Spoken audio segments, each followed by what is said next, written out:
They did not all heed the good news. And the good news here is translated in your mainstream Bible as gospel.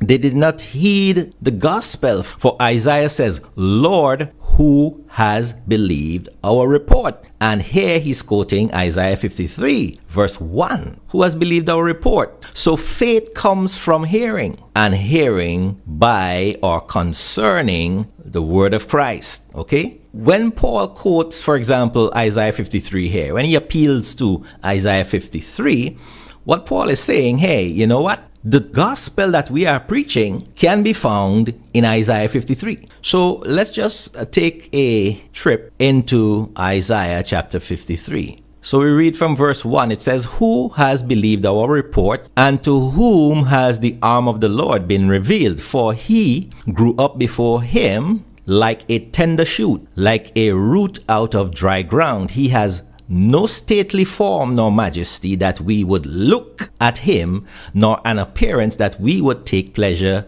in him. Now, who is this we?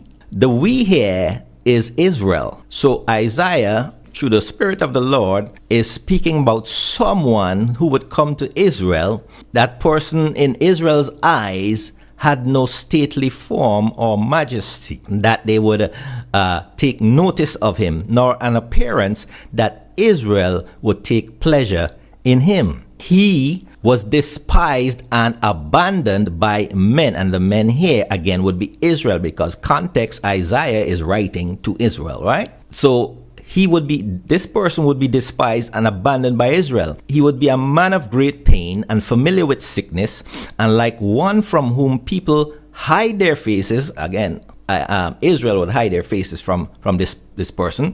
He was despised. He would be despised by Israel, and Israel had no regard for him. However, it was our sicknesses that he himself bore. This person would be a healer of diseases, of the diseases of Israel. And our pains he carried the pains of Israel. Yet Israel themselves assumed that he had been afflicted, struck down by God, and humiliated. Now, listen, any discerning person by now would realize this is talking about Jesus Christ. This is talking about the Messiah. This is talking about the Son of the living God, right?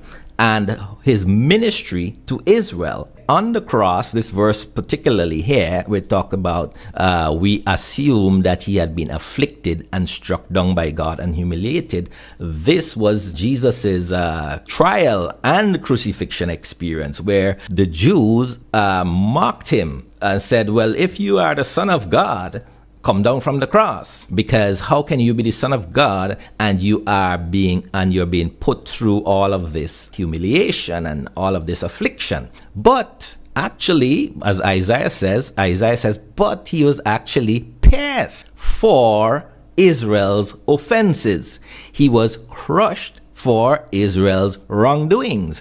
The punishment for Israel's well-being was laid upon him, and by his wounds Israel would be healed. Verse 6, and all of Israel, like sheep, have gone astray. Each of them had turned to his own way. It's talking about Israel. That's why Jesus came to the lost sheep, the sheep that went astray of the house of Israel. But the Lord has caused the wrongdoing of Israel to fall on him. Talking about the sacrificial atonement made, the sin offering made by God for Israel. So this is the gospel, right? This is the gospel being revealed in Isaiah, and Isaiah was written 600 years before Christ, as we may say. He was oppressed and afflicted, yet he did not open his mouth, like a lamb that is led to the slaughter, and like a sheep that is silent before its shearers, so he did not open his mouth. We're talking about Jesus at his crucifixion, where all these charges were laid against him,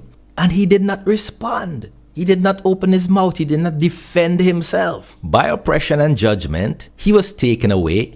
And as for his generation, who considered that he was cut off from the land of the living for the wrongdoing of my people, to whom the blow was due. This is the gospel. And it was being read by the priests in the temple, It was being read by the rabbis in the synagogue every Sabbath day to the people of Israel. And his grave was assigned with wicked men. Do you remember Jesus when he was crucified? On his left and on his right were two wicked men. Yet he was with a rich man in his debt. That was Joseph of Arimathea. Yeah, that was the rich man. Because he had done no violence, nor was there any deceit in his mouth. Jesus says, for which sin are you convicting me of? Which sin are you accusing me of? But the Lord desired to crush him, causing him grief. If he renders himself as a guilt offering, a sin offering, he will see his offspring. He will prolong his days, and the good pleasure of the Lord will prosper in his hand. As a result of the anguish of his soul, do you remember Jesus in the Garden of Gethsemane, where he says that